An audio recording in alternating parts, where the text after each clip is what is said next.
Hi everyone, this video is designed to be used with Language Reactor, a great tool for language learning that has the following 5 features. For a more detailed explanation on how to use Language Reactor, click on the link in the comment section below.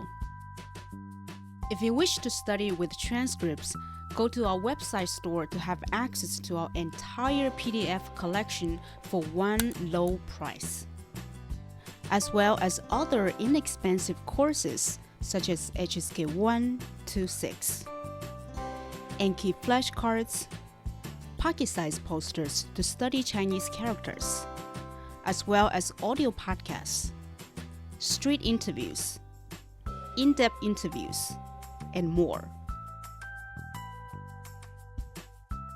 A link to our store is below. Hello， 大家好，欢迎来到 Mandarin Corner 的播客节目，我是艾琳。Hello， 大家好，我们又见面了，我是小峰。那今天我们要讨论的话题呢，是跟一个在中国非常有名气的商人说过的一段话有关。那这段话在网络上引起了非常大的争议，引得网友们的纷纷谴责。那关于这场争议呢，我们首先请小峰来跟大家说一下是怎么回事吧。艾琳刚才提到那个特别有名的一个商业大咖，指的就是马云。我想大家也都听说过这个人。然后呢，今天就是要说的这个事件呢，是去年19年发生的。马云呢，当时在阿里巴巴的内部做了一个分享，分享当中提到了996这个事儿。然后呢，我找到了一些他说的话，给大家读一下。好，关于996，现在这是国内一个很热门的话题，很多企业都有这个问题。我个人认为，能做到996是一种巨大的福气。很多公司很多人想996都没有机会。如果你年轻的时候不996，你什么时候可以996？你一辈子没有996，你觉得你就很骄傲了？这个世界上我们每一个人都希望成功，都希望美好生活，都希望被尊重。我请问大家，你不付出超越别人的努力和时间，你怎么能够实现你想要的成功呢？这就是马云说的一段话。你刚刚有讲到马云的分享呢，是关于996的。就先麻烦你解释一下什么是996。996它指的是一种工作制度。它表示的是上午9点上班，然后晚上9点下班，一周工作6天。那么刚刚我们说的马云的那一段话是有很大的争议的，那这段话的争议点在哪里呢？争议点其实就是这样的，大家很容易把马云想成一个资本家的形象，就是他是一个邪恶的资本家。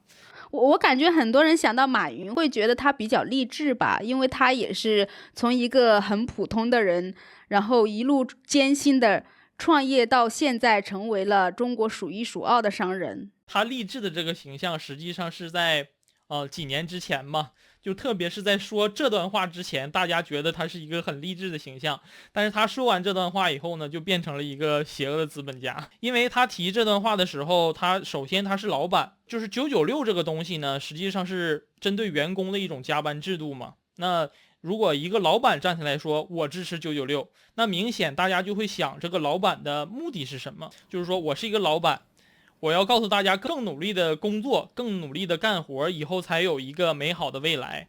那大家就会想，马云的目的就是说在忽悠大家，能让自己的就是剥削到更多的剩余价值。对，他有说到那一句，就是能够做996是一种巨大的福气。其实很多人对这一句话是非常不满的。福气这2个字激怒了大家。你能跟大家说一下为什么福气这2个字会激怒大家？首先呢，马云他的解释逻辑是什么呢？能够996，那对我们年轻人来说是一个机会。很多人可能都没有996的机会。我们年轻人就要就是拼搏呀。然后他也说了一段自己的经历。我年轻的时候甚至是12×12的。然后他说，在我们生活当中，很多人他们工作可能一天工作13个小时、14个小时，工作到凌晨2点。他说这样的人更拼搏，那我们只是简单的996了就开始抱怨了。然后呢，大家就会觉得就是说马云其实在曝光一种成功学，就是说我们年轻就应该奋斗，就应该努力，就在拼搏。但马云实际的目的是让你们就是说忘我的去干活，对于我们老板来说才能就是赚取到更多的利润。对，我发现在网上特别多的人去讨论这个话题，你只要搜索马云996，然后你就发现好多文章都在讨论，并且下面有特别多的评论，可能上万条的。然后有一条我觉得说的还蛮有意思的，就这个人说，马云其实想说年轻不996，那让你朝九晚五，那你作为年轻人不是浪费了很多时间吗？他觉得呢，这个就是马云在偷换了一个概念，就是我作为员工，我在公司955，那不代表我回家之后就真的啥都不干了，就坐在那里混吃等死了。那我可以把我节省下来的时间去做别的有意义的事情，比如说提升自己或者是去运动啊，去陪家人啊。刚才你说的提到这个网友，就是说他可能就是说我回家可以通过其他的方式锻造自己啊，或者是兼职啊，或者发展自己的爱好啊。但是其实很多人是没有这种选择的，他只能去选择996的这种加班方式。就是说我们这些打工者其实是一种竞争关系，我们要想拿到这份工资，必须得去努力的工作。在马云说这段话之前，是不是有一个网站被创立出来了，叫996 ICU， 一帮码农创立的。对，这个网站创立的目的是什么呢？它叫 ICU 嘛，我上班996，上班996就是加班加的很多，把身体都累垮了，把身体累垮以后，我生病了就住 ICU， 住重症监护室。它实际上是对996的抵制嘛。马云在说这段话之前呢，已经有人对互联网加班文化，就是996，已经有不满的情绪了。所以有一个人，互联网行业的人，他创立了这个网站，然后这个网站就是供一些内部的人士吐槽一些996，或者是说一下自己的工作说一下自己的问题，然后呢，还有的甚至是去曝光一些996的公司。这个996话题其实在内部已经是引起了一个小小的轰动，大家都在讨论这个事情了，但是并没有被其他的行业之外的人去关注，包括我之前都是没有听过这个词的。这一帮人可能在慢慢抱怨一段时间，他们也可能就会忘记了这件事情，不会再去提了。但是偏偏在这个时候，马云他砰站出来说了这样一段话，然后就从一个并不被人关注的话题变成了全民都在讨论的事情。从马云的这场争议中，其实可以看出来，大家对于996的态度大部分都是抵制的。那么这个是不是说明它在中国社会确实普遍存在呢？996呢，就是在中国其实确实是很普遍的，但是像你刚才说的，它其实是从互联网这个领域内诞生的一个词嘛。所以说大家说到996的时候，实际上都容易联想到互联网行业内的加班情况。但是据我了解呢，互联网行业内其实也不是普遍的有这种就非常严重的加班。它分哪些工种？比如说它程序员，它实际上就加班很严重，因为设计师的话可能就要正常一些。为什么程序员会需要加班加这么多呢？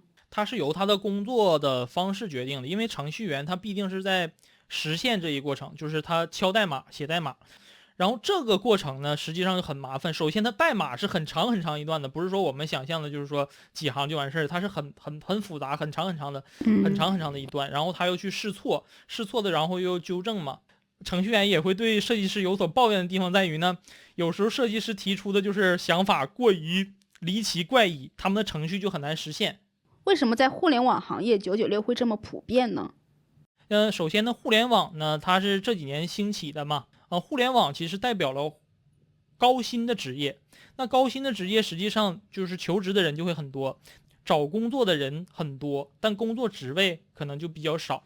第二个原因呢，实际上就是我想用一个例子来说明一下。现在比如说我是一个比较上进的人，我就是上有老下有小。首先呢，我找这个工作很难，然后来养家，来作为家庭支柱。然后我好不容易找到这个工作了以后呢，其实薪水不是很高。那实际上我就会有下一步的计划。我会计划什么呢？我要升职啊，我要表现的积极一些。那可能在周六周日，我就会主动的自愿来公司，把就是说一些额外的可能都不属于我的工作，或者说我工作之内的一些事情提早完成，这样我的老板和上司就会对我有所欣赏。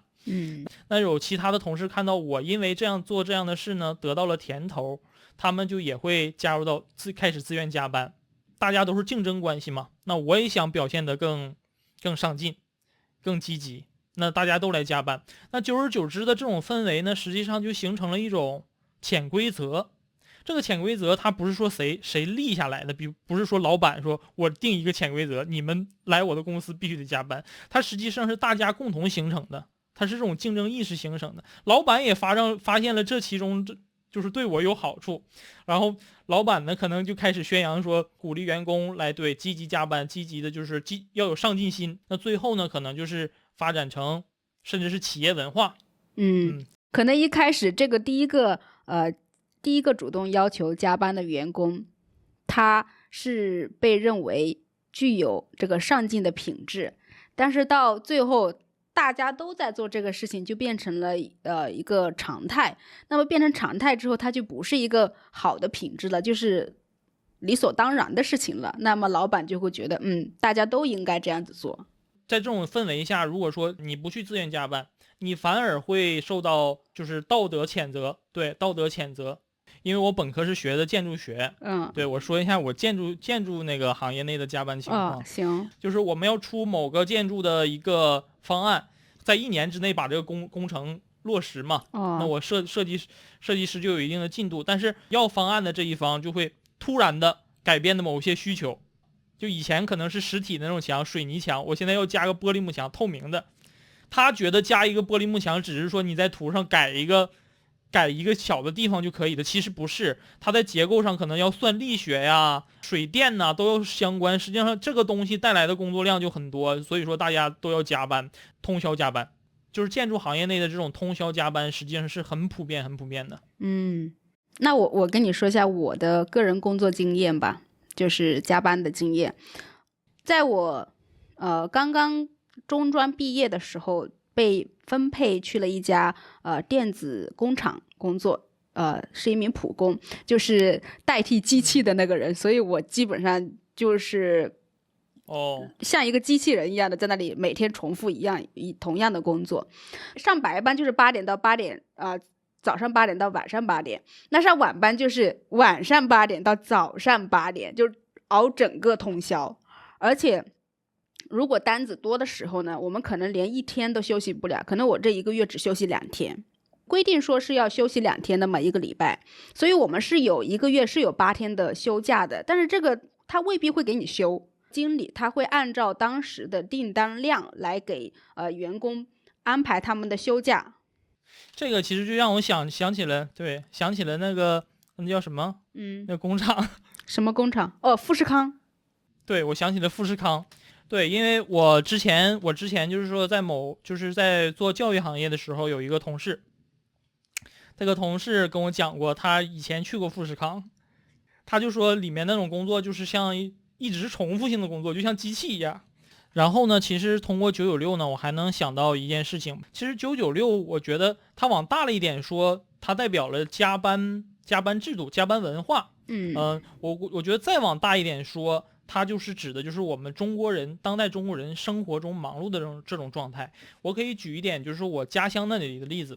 我家乡呢是就是很小的县城嘛，即使就是不像城市这里就是会去加班，大家也会就是找到自己就是闲余下来的时间去通过额外的方式去赚钱。所以说大家我觉得都很忙。你说到这些人的话，我以前在中山的时候有碰到过一些司机，出租车司机，我经常跟他们聊天，包括还有滴滴师傅啊，我经常问他们一天上几个小时。那有好几个人都告诉过我，他可能一天会上15个小时到16个小时。对，实际大家都很忙，就是有很多比如说一些环卫工人，他就可能就是4、5点起来，他3、4点钟起来，凌晨他就开始打扫卫生嘛。然后他白天呢，可能还要去市场里面贩卖一些蔬菜啊、水果。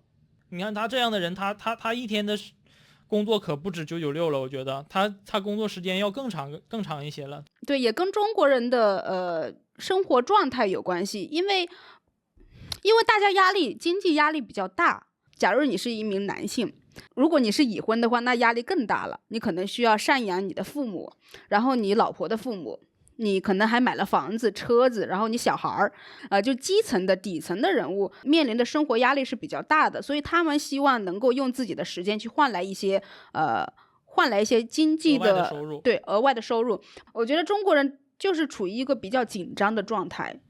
对，比较紧张的状态。互联网在中国它的应用很普遍，然后加班就也没有就是说遗忘它。没有遗忘它，你这个好吧，你继续。就加班这个方式里面也没有把互联网给忘掉，就是互联网也发挥了它的作用。你不用去公司加班，就是你在手机上加班就可以了，因为你跟你的同事、老板、领导、上司都有微信，然后领导就会建立微信群，然后在群里面发一个问题，这个美好的假期可能就在微信上度过了啊。哦，对，我想到了，疫情刚开始爆发的时候，很多人不能回去工作嘛，就是网络会议就非常的流行了，就大家都通过网络来解决一些工作的事情。然后我就问我一个朋友，我说那不挺好的吗？这样可以在家里工作，多好啊！然后他说不好。我说为什么呀？他说你在公司里面工作，你就工作8个小时，然后你下班了你就回去了。但是你用网络的话，这个网络可能连接还不好，然后你有可能工作超过8个小时，甚至超过12个小时，因为就没有界限了，就把工作已经带回到家里来了。所以他觉得用这个网络来工作的话，耗费他的时间是更多的，而且没有效率。对，就是领导层的就是通过这个疫情把握住了这个机会，把加班这种方式带到了互联网里面，就是我们在线上交流就可以了，线上加班。以前我加班也不只是在工厂里面加过班，我在公司里面做销售的时候也是经常加班。这个公司是小公司，所以它的竞争优势并没有同行的高。那么我们通过什么方法呢？就是任何的订单我们都会接，只要是我们能力范围内的。然后这个能力范围内呢，可能包括我们需要加班加点，甚至通宵去完成这个订单。那么当时我们这个工厂只有几个人，那么我虽然是销售，那我接到订单，好，客户要求明天交货，这个本来我们是交不了的，然后老板为了去赚这一笔钱，可能会勉强的把这个订单接下来。那接下来怎么办？没有人去做呀，所以我们只能自己上手，会通宵把这个订单完成。而通宵在开始的1年呢，通宵是特别常见的，就是那时候也没有足够的钱去请多余的工人，所以只能是我们自己去做。那我想问你一个问题，就是既然加班文化是在各行各业都存在的，为什么大家说到996会首先想到互联网而不是其他的呢？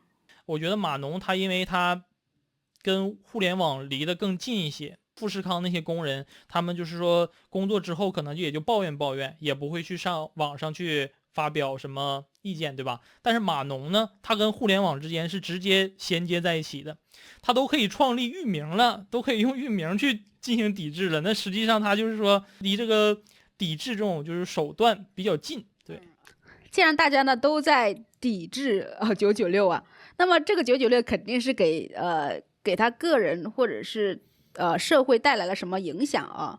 那我们下面就来聊一聊这个他给个人或者是社会到底造成了什么影响或危害呢？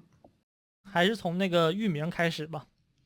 工作996，生病 ICU， 那肯定是在网上有很多的实例，就是他们的健康受到了996这种工作制度的一些危害和影响。前段时间就是说我听朋友说有一个从腾讯已经转职了，到了下家公司的一个高层吧，他在深圳的人才公园跑步的时候就猝死了。可能大家就会联想到加班这件事情，那真正的原因，猝死的原因其实有很多，我觉得能导致猝死的原因太多了。好像新闻上也有报道过，在深圳的一个员工，很多这种事件，对，一个员工也是因为加班工作强度比较大，然后忽然间猝死了。对，我们说到的猝死都是比较严重的后果嘛，但有一些它可能没有那么严重，它是慢性的。对，如果你每天上班时间这么长，那么你回到家，你肯定没有做任何事情的欲望了，你肯定没有办法去照顾到你的健康，你没有办法运动。对吧？那么对久而久之，你的身体肯定会出问题。像码农这些坐办公室的，我能想到的，比如说颈椎病、腰间盘，对对对对对，这些。就是我现在在剪辑视频的时候，我都经常会腰痛。我是这里容易很酸。对，我们刚刚讲的都是生理上的影响，但它也会对心理造成挺重要的影响的。对，是也会造成影响的。我们很多人其实没办法，就是选择到自己喜欢的工作。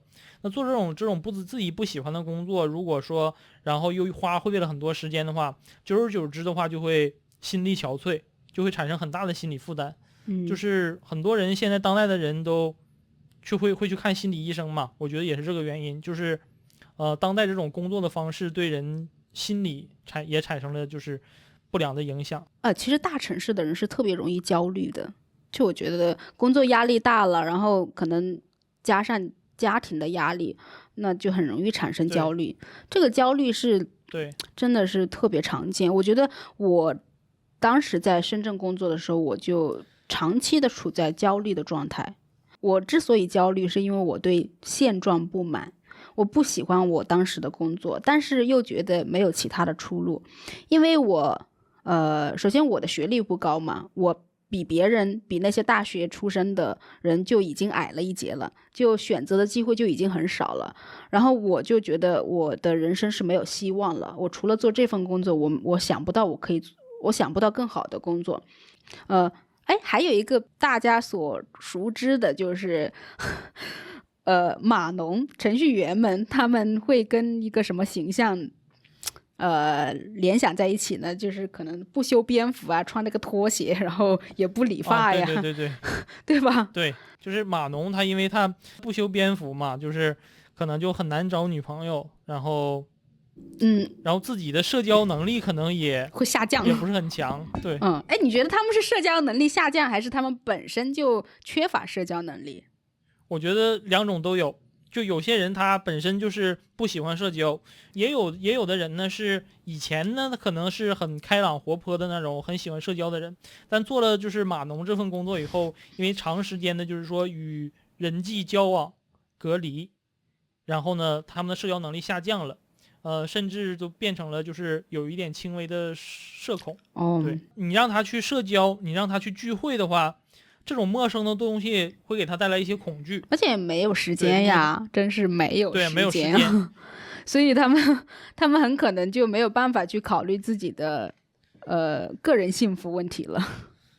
说到这个幸福啊，我有一个朋友，他跟我说他亲眼见到的一个人，也是因为工作比较忙嘛，然后就跟他老婆吵起来了。为什么吵呢？是因为他经常加班，没有时间去陪他的孩子，还有陪他花太多时间在工作上面了，没有去管理这个家庭，所以他们俩吵得特别凶，可能对家庭造成挺大影响的。工作占了太多的时间了，就是说你没有时间去经营家庭内部的这些情感啊。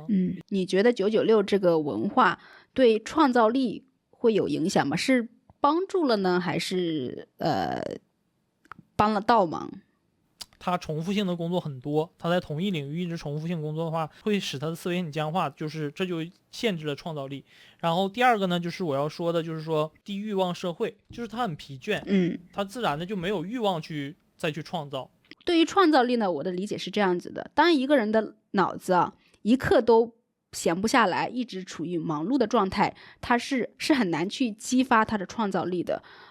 通常你想一个好的点子，或者是一个好的想法呢，都是在你闲暇或者是在放松的时候才迸发出来的。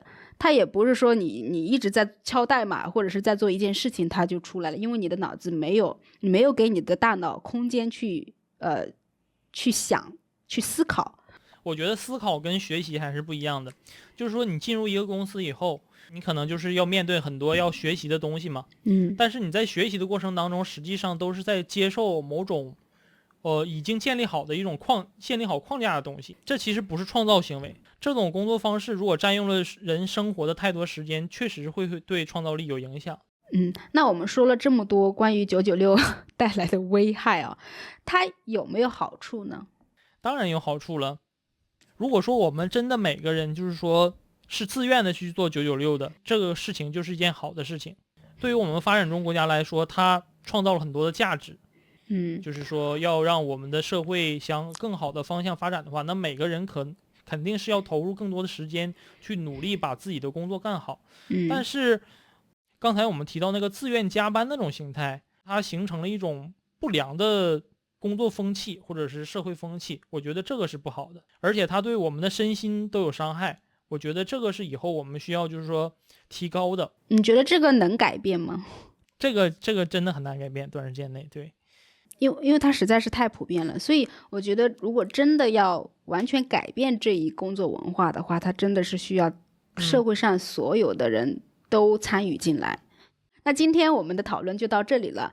关于996，你们有什么看法呢？那在你们国家是不是也有这样的现象呢？可以留言告诉我们。那我们就下期再见了，拜拜，拜拜，小峰，拜拜。